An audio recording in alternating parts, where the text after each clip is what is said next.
Hello and welcome to Insight. Post 2014, we have seen, since Prime Minister Modi has been focusing on good governance, a rise in destructive politics. On one hand, the government is trying to focus on identity-less governance. On the other hand, we have the opposition still searching for identity. Join me and Shehzad Poonawalla, a leading political analyst and commentator, as we examine constructive politics versus destructive politics in Bharat today. Shehzad, it's amazing to have you with us on Insight. Shehzad, as you know that today our title for our episode is Constructive Politics versus Destructive Politics. Could you sort of begin with explaining to us the difference between the two?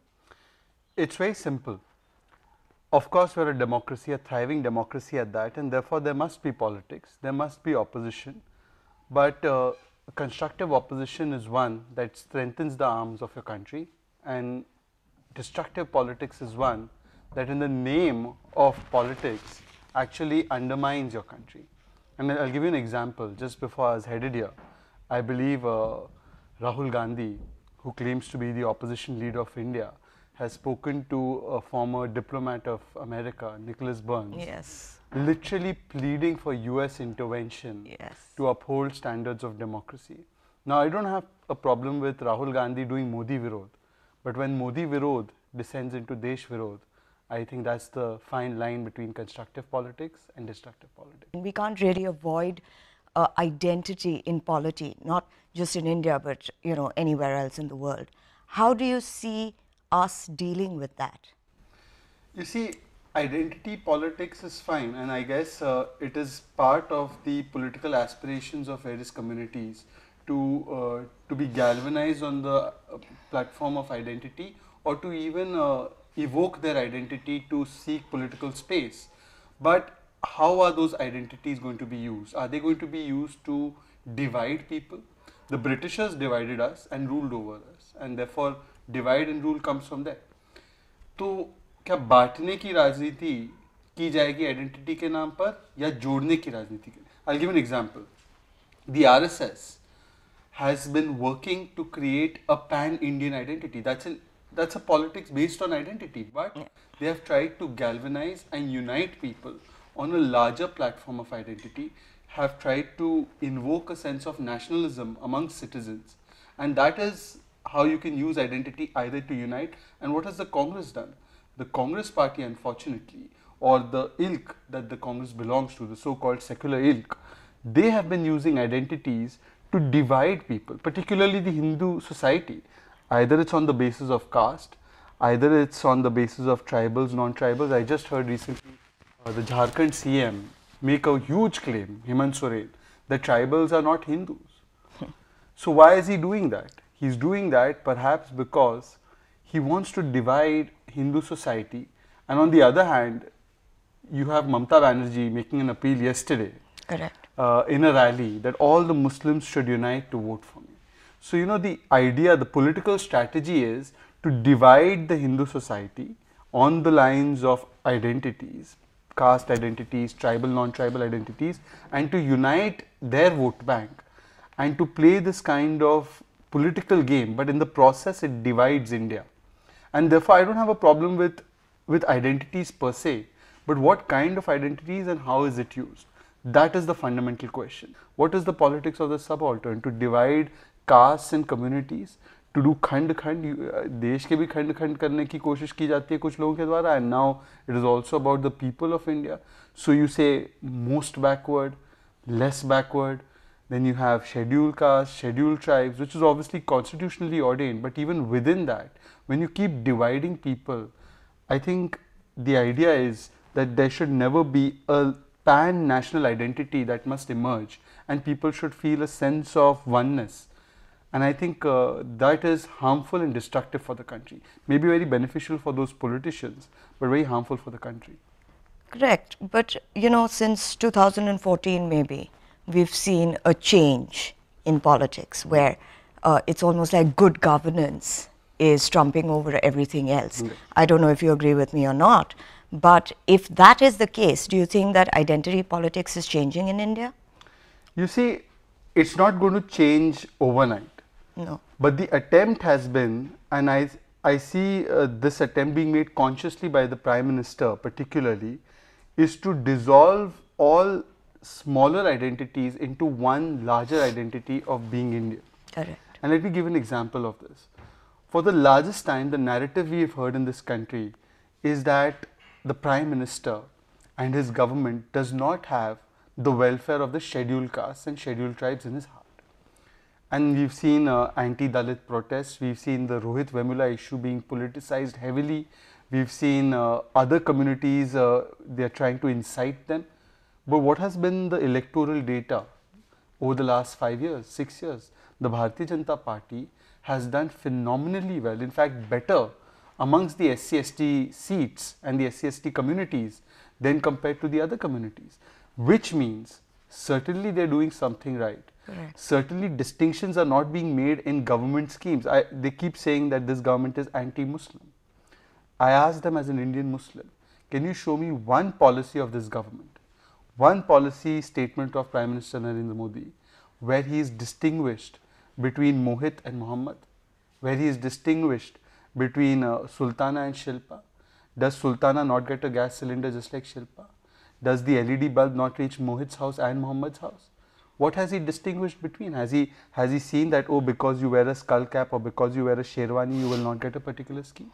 So this kind of incitement on identity is done to only divide people so that they can be made vote banks. And they can be made vote banks, and the politics of fear can be played. They can be ghettoized mentally, emotionally, and then politically, so that they can become your captive vote bank. That attempt is being made in Bengal also. That attempt is being made in Assam. That attempt is being made in Kerala. Look at the Congress party. They have allied with the Shiv Sena in Maharashtra. They have an alliance with the Muslim League in Kerala. They have an alliance with ISF in Bengal, which has been opposed not by others, but in fact by their own Anand Sharma. They have an alliance with Ajmal in Assam.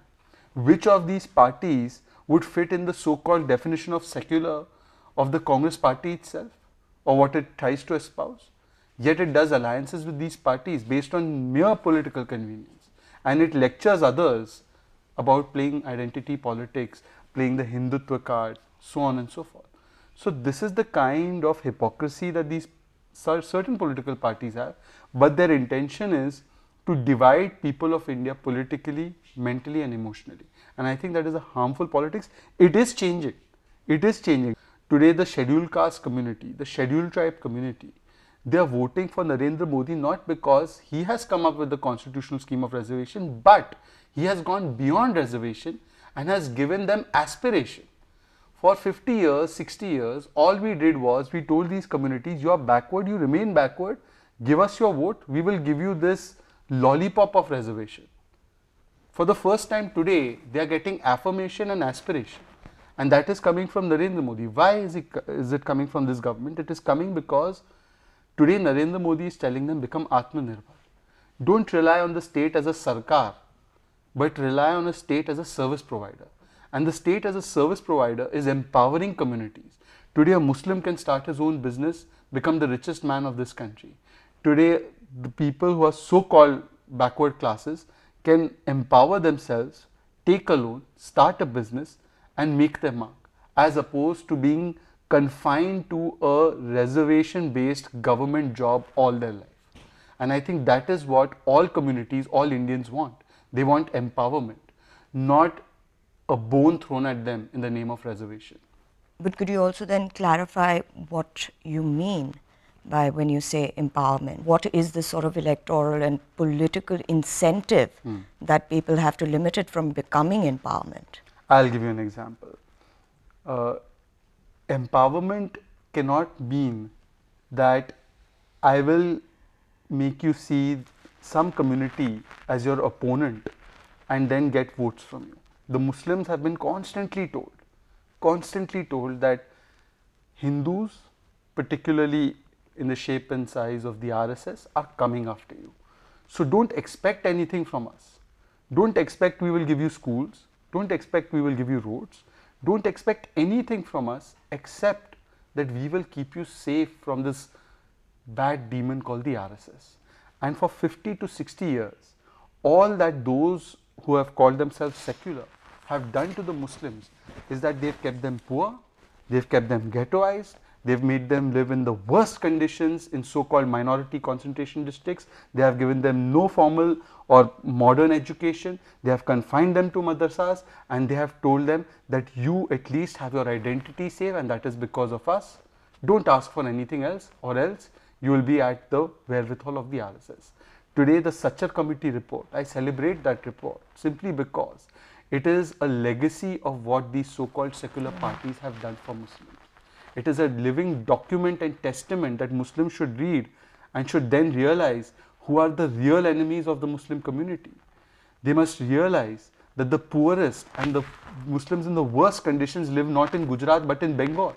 Correct. But the impression is that a Muslim is unsafe in Gujarat and he's very safe in Bengal. The fundamental point is that in the name of identity, all that they have done is fearmonger and hate-monger amongst the other communities, never allowed them to assimilate themselves. Today I see an assimilation of all these communities, the scheduled castes, the scheduled tribes. Why do they vote for Narendra Modi if the philosophy of the RSS is so destructive, is so anti-subaltern, anti-Muslim? Why are they rallying in hordes and voting for Narendra Modi and the BJP? Are these people politically naive? Is Rahul Gandhi suggesting that he is the only sensible and intelligent person, and everybody else? I think in Bihar, from so many places, if you see the data, electoral data, more than 60, 70, 80% of the scheduled caste seats have been won by the BJP. In fact, the Bengal story of the BJP rests on the shoulders of communities like Rajbanshis, Matuas, Namsh. They are all Dalit communities. Bengal, by the way, has almost 40% scheduled caste, scheduled tribe. The BJP is not viewed as a party of the upper caste elites in Bengal. It is viewed as a party of the Aam Admi of Bengal that has been ignored for so many years. So these are the realities that these certain political parties cannot confront. They can't see India getting united. That is their problem. Do you think that they've come together post 2014? This destructive politics that we talk about has become heightened because of the new dispensation? It has, because they see a threat to their political existence as a whole. For the first time, a large number of political parties are becoming irrelevant, and they are facing an existential crisis because this country's political narrative has shifted. It's not just about politics where one party comes to power, then cyclically the other party comes to power. It happened for a very long time. It continues to happen in some states. Ki LDF, then UDF, then LDF, then UDF. It's a cyclical nature. All politicians are very happy with that kind of arrangement. They love that arrangement. 5 years I am in power, 5 years you are in power. Because the narrative, सत्ता परिवर्तन हो जाता है, system का परिवर्तन नहीं होता, समाज का परिवर्तन नहीं होता. For the first time, आज सत्ता परिवर्तन के साथ सिस्टम का परिवर्तन हो रहा है. This is what I would already say. I mean, Prime Minister is saying Asol Parivartan in Bengal, but that Asol Parivartan of India has already started since 2014, but particularly after 2019. Who would have thought that Article 370 would have been done away with? And I think that when we write history after 50 years, I think that would be one of the most fundamental things that we would have achieved. The abrogation of Article 370, the removal of Article 370, the removal of the special status. It was not a special status for Jammu Kashmir, it was a special status for 2 families of Jammu Kashmir. Today we are seeing a new Kashmir and a new dawn in Kashmir. For the first time, from areas which have only given terrorism in South Kashmir, you are seeing nationalists being elected. You've seen 3-tier democracy take place. The Pakistanis and the Islamists are not very happy. They are threatening all the nationalists who stood for elections there. But for the first time, the distance between Lal Killa and Lal Chowk has reduced. For the first time, those who said that the Tiranga will not have a shoulder to be carried with or without my state flag, there is no Tiranga. Today they have to see the vision of Tiranga on every government office and in Lal Chowk. I think this is the fundamental difference. They must acknowledge And this is what they don't like. They don't like the system changing. They don't like the political narrative of this country changing. I can give you several examples, but the fundamental point that I want to make is that because of this fundamental shift of this country, realizing that this country cannot do politics like it did for 50 years, these people feel that they will lose all forms of political relevance, and therefore they are happy, coming back to your first question, to collude with any force that can help them depose Modi. A, a member of parliament or a former member of parliament goes to Pakistan and pleads to them कि भाई get us in power and we will depose Narendra Modi. How else can Pakistan help other than violently removing the prime minister, the current prime minister? How else can Pakistan help? Is Pakistan a source of democratic values and inspiration for this leader? Today you have Mr. Rahul Gandhi cribbing to America that please give us a certificate of democracy from America. Then you have him going to other international forums. You have these leaders going to other international forums using any issue to make India look bad because they want to make Modi look bad. I remember when Indira Gandhi was the Prime Minister and Mr. Vajpayee was the leader of opposition. I think, by the way, Mr. Vajpayee was a much better or a role model leader of opposition. How a leader of opposition should be. Did he ever get up and abuse India because he had a problem with Indira Gandhi? He sat in opposition for years. But never once, even while stridently opposing Indira Gandhi, even during the emergency years, was there a hint of colluding with the enemy. In fact, Narasimha Rao sent Mr. Vajpayee to fight India's case at the United Nations. That was the level of confidence you could have in the opposition leaders to keep the case of your country because you are all one. What do you think about the whole Dalit meme collaboration? You know, I've heard a lot about this Jai Meme, Jai Bhim. Yeah. I think that anything more fake than a Bollywood marriage is the marriage between meme and Bhim. It is such a marriage of convenience and political hypocrisy. First of all, those who stridently vouch for this marriage, electoral and otherwise, should go and read what Mr. Ambedkar has written. And I am a Muslim. I have no problem in acknowledging what kind of politics, what kind of closed ecosystem they desire. Is there any natural collaboration between these two? Or is it only a forced collaboration against an unknown enemy that they want to present? And so much for their Jai Bhim, Jai Meme. When a Dalit was lynched to death in Rajasthan and several other places because he happened to fall in love with a Muslim girl, where was this Jai Bhim and Jai Meme? When it is Jai Meme, then the Bhim has to come together. But when it is a question of the Bhim, the meme disappears. Has Owaisi ever spoken in such cases? He goes around saying Jai Bhim, Jai Bhim, Jai Bhim, Jai Bhim. I asked him, when a Bhim was killed by the so-called memes for falling in love with a girl from the Muslim community, where was this man of Jai Bhim, Jai Meme? He ran away, he did not say a word. Otherwise, he is most vocal on all kinds of lynchings.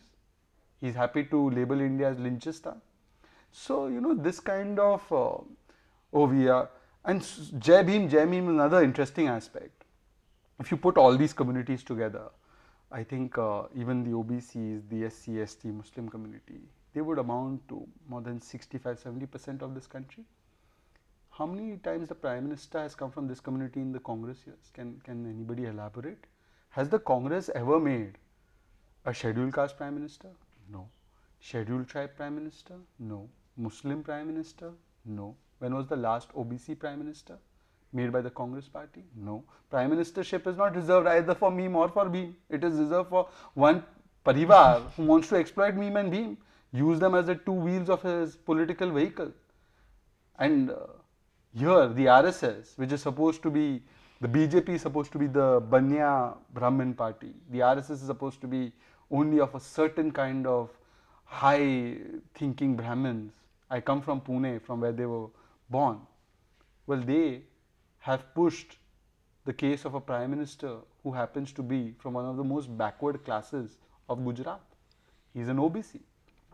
What is off the table when we talk about destructive politics? Is national security off the table? Certainly. राष्ट्र नीति पर राजनीति नहीं होनी चाहिए. national security can never be a subject matter of politics. Let me give you 2 or 3 quick examples which viewers will remember. For years, a narrative was set that Ishrat Jahan was Bharat Correct. ki beti. Correct. The court, the special CBI court, has come to a conclusion that Ishrat Jahan was an Atank ki beti. Those who peddled her and feted her as Bharat ki beti, including the likes of the JDU, including the allies of the BJP, the JDU, the Congress party, the NCP, Sharad Pawar. I remember his statement, wow, innocent girl gone to Ahmedabad, what was her fault? Now, will they come and apologize? Why did they make Ishrat Jahan the poster girl? They knew very well that she was a terrorist. I can give you tens of examples of it. The first Muslim IB chief made by the UPA government, Asif Ibrahim, so much so wrote in a letter to the Prime Minister and to the then Home Minister, Mr. Shinde, saying that Ishrat Jahan is from the LET. There is no doubt about it. This is when the CBI and the IB were fighting. You would remember that the CBI and IB were at each other's necks over Ishrat Jahan because the CBI was given the task by the then Home Minister, Mr. Chidambaram, not my allegations by a Home Minister official called RVS Mani, to, in a sense, to remove all references of Ishrat Jahan's terror antecedents. In fact, in 2009, the MHA had given an affidavit saying that she is a terrorist, and then in 2 months, that affidavit was unilaterally changed to remove all her antecedents. In 2010, the United States government, no less, had given in writing. Yes. I think their attaché to the United States Embassy in India had given in writing in continuation of the 2611 probe that Ishrat Jahan was a suicide bomber of the LET.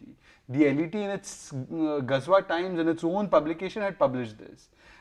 You had David Headley's testimony that had come across after 2611. So can you imagine that when there was so much tons of evidence just to make a particular vote bank feel that an innocent moon-faced girl had been gunned down by this demon Modi Amit Shah duo in Gujarat, they played that kind of politics on national scale. And that was not the only instance. In Batala House, somebody did not cry when Mohan Chand Sharma lost his life, but she wept profusely seeing the bodies of the terrorists. Not my statement of Salman Khurshid. We should ask that person who wept profusely, is she weeping profusely today? When even the Batala House encounter was certified as true and genuine, what happens to the memory of Mohan Chand Sharma, who laid down his life for this country? What happened to the people, the braves of this country, who spend their lives to keep us secure and safe, but we create an atmosphere just to make political gains that, listen, these people are all Hindutva agents going around killing innocent Muslims who are actually terrorists. At that time they said Indian Mujahideen did not exist. They said these were not terrorists. How can they be terrorists? I remember Mr. Digvijay Singh saying, how can the bullets be, pumped in their head here? He had become a forensic expert. I want to ask them, what is their stand today when courts of this country have declared that Batla House encounter was genuine? Ishrat Jahan was indeed a terrorist. Today they do it on China as well. The Chinese have been forced to push back. For the first time, the world is acknowledging that India stood up to China, whether it's the Doklam crisis, whether it's in Galwan. We did not need proof from anybody else to tell us that our braves who lost their lives in Galwan, the 20 braves, they took down more than the lives we lost in China. Yet we demanded, how many did we kill in Galwan? Is that in favor of national security? We are asking how many inches of land has China occupied? Is that in favor of national security? When the world is acknowledging that we gave a muhtod jawab to China, the people who lost thousands and thousands of square kilometers in Aksai Chin, who lost Pakistan occupied Kashmir, those who gave away tons of land in 2013, who allowed incursions to take place, are today asking how many inches have been lost because they want to make Modi look bad. They are happy to make our braves look like cowards. When they say surrender Modi, is Modi at the on the Ladakh border? Is Modi there? It is the armed forces. Do you have any Vishwas on the armed forces? And you do not even attend the standing committee meetings on defense. So how would you even know? So this is the difference. The difference today is that for the opposition or some people in the opposition, national security is very much an issue up for politics and political gains only because they have a problem with Narendra Modi, which was never the case in this country. I gave you the example of Mr. Vajpayee. He never played politics or national security. But even this year, we saw the farmer protests. Last year we saw the anti-CA protests, Yeah. and they somehow managed to again push this card, specifically with the Muslim community during the anti-CA riots, where they made them feel threatened. Why is it that time and again they are able to do this? They are time and again able to do this simply because they have concocted a devious, vicious brand of very basal identity politics. I keep asking the Muslim community, show me one line, one word that has anything to do with Indian Muslims in the CA law. They are unable to. I tell them, okay, question number 2. CA came into force. The act has been passed by parliament. How many Indian citizens who are Muslims have lost their citizenship? The only lives that have been lost are the lives that were lost in these so-called CA riots. Correct.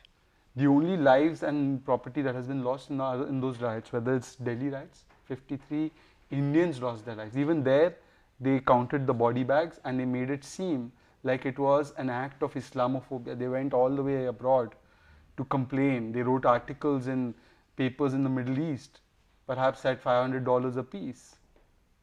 And they tried to present that, oh, India is so Islamophobic that now Muslims are headed towards a slow genocide. That's what one of the so-called intellectuals wrote.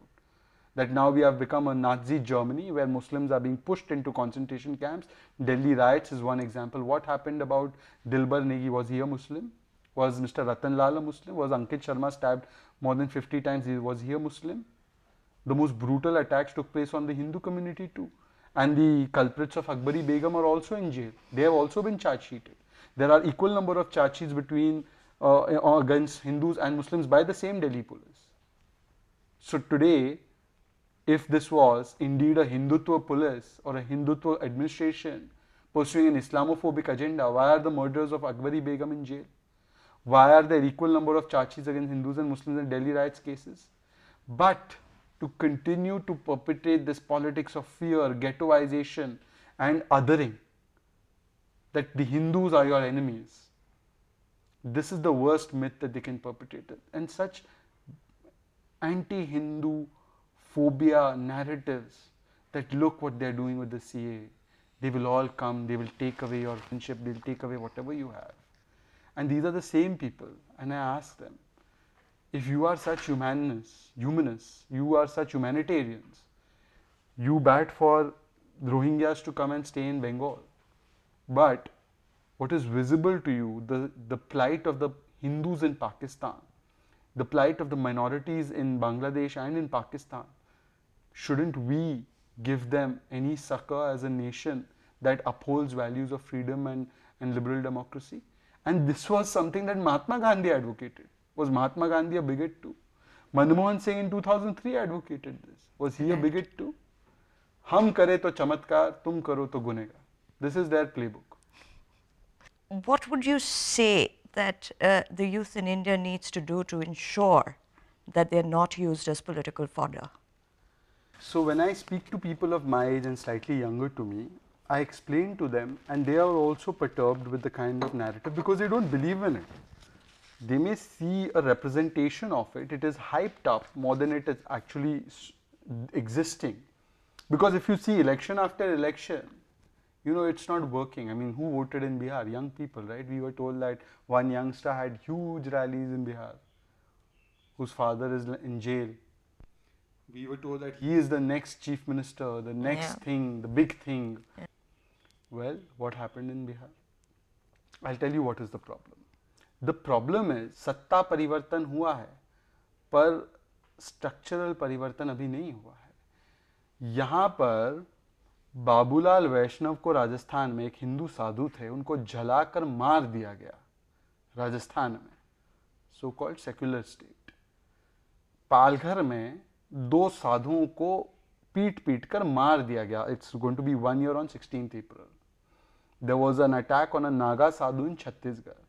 See the gotra of the states. So the political gotra of these states was such that ये जो human rights के नाम पे award वापसी, letter writers, so-called going to the United Nations, United States committees, none of them have said anything. They have all been selectively silent.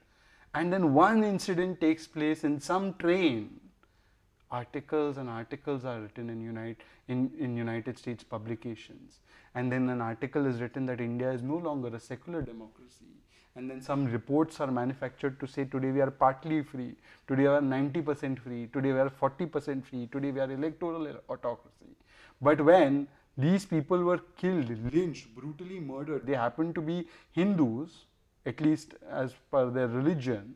I believe everybody is a Hindu culturally, but as per their religion, they were Hindus. These people went silent. This is the power of their ecosystem. You have to realize that they may have been driven out of power, but they still control the narrative. They still control power structures. They still control what this country talks about. They still have that.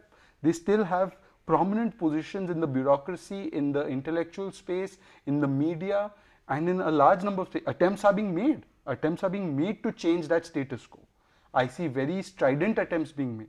People have actually taken up that task. It's a less spoken about task. But when we have a lot of foundations today working towards representing a larger Indian cause and an Indian narrative, the Vivekananda Foundation, India Foundation, they're working towards it.